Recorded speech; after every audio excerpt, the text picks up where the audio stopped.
Vote মানেই সন্ত্রাস, vote মানেই ভোট লুটেরা। বাংলার বুকে ভোট মানেই কোনো না কোনো মায়ের কোল খালি। বিভিন্ন নেতারা টপাং টপাং করে কাতলা মাছের মতো লাফ মারল তৃণমূল। কেন না তৃণমূল সরকারে এসছে, অর্থাৎ মধু চাটতে এসছে। তৃণমূলও এখন ছাগলের মতো সব মুড়িয়ে খাচ্ছে, তাই ট্যাপ কেলেঙ্কারিও ছাড়ছে না। আজকে তৃণমূলকে ভোট লুট করতে হচ্ছে কেন? আজকে উপনির্বাচন হয়েছে ৬টি বিধানসভা কেন্দ্রে এবং সেখানে দাঁড়িয়ে আমরা দেখতে পাচ্ছি সকাল থেকে ভোট চলছে, কিন্তু সেখানে দাঁড়িয়ে দেখা যাচ্ছে যেটা যে বাংলার বুকে যেমনটা ভোট মানেই ছাপ্পা, ভোট মানে গুলি, ভোট মানেই আক্রান্ত হচ্ছে, বা ইভিএম মেশিনে আমরা দেখতে পাচ্ছি সেলোটেপ মারা, এই বিষয়গুলি মানে চলেই আসছে। এমনকি উপনির্বাচনও একই চিত্র। কি বলবেন? দেখুন, বাংলায় নির্বাচন, সে পঞ্চায়েত নির্বাচন হোক, বিধানসভা নির্বাচন হোক, লোকসভা নির্বাচন হোক, আর উপনির্বাচন হোক, ভোট মানেই সন্ত্রাস, ভোট মানেই ভোট লুটেরা, ভোট মানেই বিরোধী দলের ইয়েতে সেলোটেপ মারা, ভোট মানেই খুন, ভোট মানেই ভোট লুট। অর্থাৎ বাংলায় ভোট হবে, মানুষ খুন হবে না, এটা একটা ছোট বাচ্চা ছেলেও বিশ্বাস করে না। কারণ বাংলায় বেকারত্বের সংখ্যা বেশি। বাংলায় সেই বেকারত্বটাকে কাজে লাগিয়ে শাসক দল যে সন্ত্রাস করে, যে ভোট লুট করে, তাই তো আজকে ভাটপাড়াতে নৈহাটি উপনির্বাচনেও আজকে খুন হতে হলো একজন। সে কোন দলের আমি সেটা বলছি না, কিন্তু বলার কথা যে মানুষ কেন খুন হবে, কেন তার বাপ মার সন্তান হারা হবে, কেন তার স্ত্রী বিধবা হবে। এই যে সন্ত্রাস, এই যে খুন, এই যে রাহাজানি ভোটের সময় হয়, যতই কেন্দ্রীয় নির্বাচন থাকুক আর কেন্দ্রীয় নির্বাচন কমিশন থাকুক,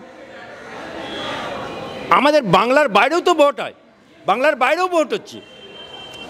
একটা কুকুর মরেছে, একটা বিড়াল মরেছে, একটা ছাগল মরেছে, কিন্তু বাংলার বুকে ভোট মানেই কোনো না কোনো মায়ের কোল খালি।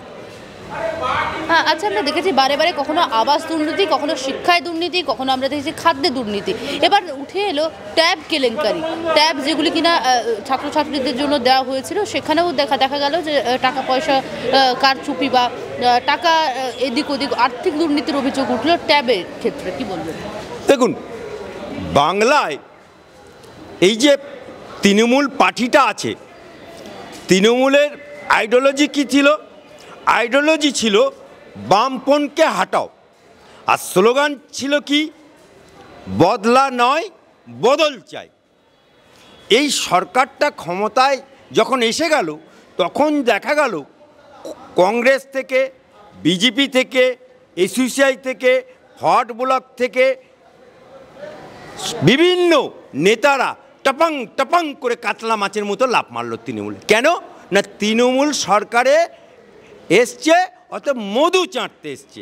তা এই যে মধু চাটতে এসছে, তারা এখানে তো কোনো আইডিওলজি নিয়ে আসেনি, তারা এখানে কামাতে এসছে, কামাতে এসছে। তাহলে কামাতে এসছে যখন, তাহলে সেখানে আবাস দুর্নীতি হবে, সেখানে খাদ্যে দুর্নীতি হবে, সেখানে শিক্ষায় দুর্নীতি হবে।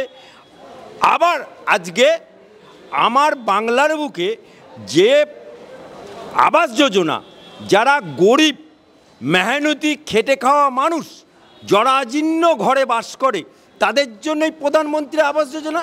সেখানে দেখা যাচ্ছে যে প্রধানমন্ত্রীর আবাস যোজনাতে 5 জন, একদম জরাজীর্ণ পরিবার, জরাজীর্ণ ঘর, তারা আমার হাইকোর্টে এসে মামলা করছে। কি না তাদের নামে আবাস যোজনা, কিন্তু টাকা যাচ্ছে তৃণমূলের নেতাদের অ্যাকাউন্টে।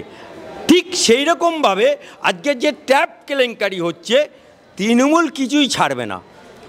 যেমন বলে না ছাগল মুড়িয়ে খায়, সেরকম তৃণমূলও এখন ছাগলের মতো সব মুড়িয়ে খাচ্ছে, তাই ট্যাব কেলেঙ্কারিও ছাড়ছে না। আচ্ছা, শুভেন্দু অধিকারী সোচ্চার হয়েছেন বাংলাদেশের যে হিন্দুদের ওপর সংখ্যালঘু, যেহেতু বাংলাদেশের হিন্দুরা, সেখানে সোচ্চার হয়েছেন যে তাদের উপর অত্যাচার নিয়ে কথা বলেছে, কারণ ইউনিট সরকার আসার পর থেকেও কিন্তু কোনো রকম কোনো পরিবর্তন হয়নি, সংখ্যালঘুদের ওপর থেকে সে অত্যাচার কিন্তু চলছে।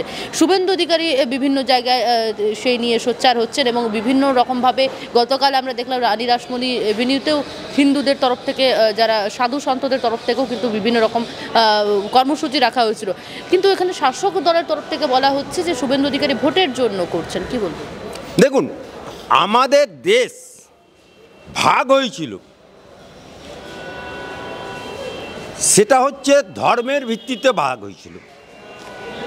পাকিস্তান বাংলাদেশ যেটা এখন হয়েছে ইদানিং, সেই বাংলাদেশ পাকিস্তান নিয়ে ভাগ হয়েছিল আর হিন্দুস্তান ভাগ হয়েছিল।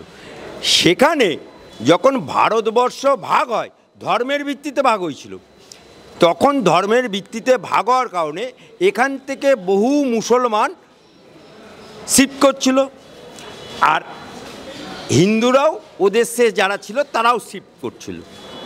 ঠিক এমতো অবস্থায় মাওলানা আবুল কালাম আজাদ তিনি নেহরুকে বললেন যে আমি যে লড়াইটা দিয়েছি কংগ্রেসের জন্য, আমি চিরকাল তোমার ভক্ত ছিলাম, তাহলে আমি কোথায় যাব?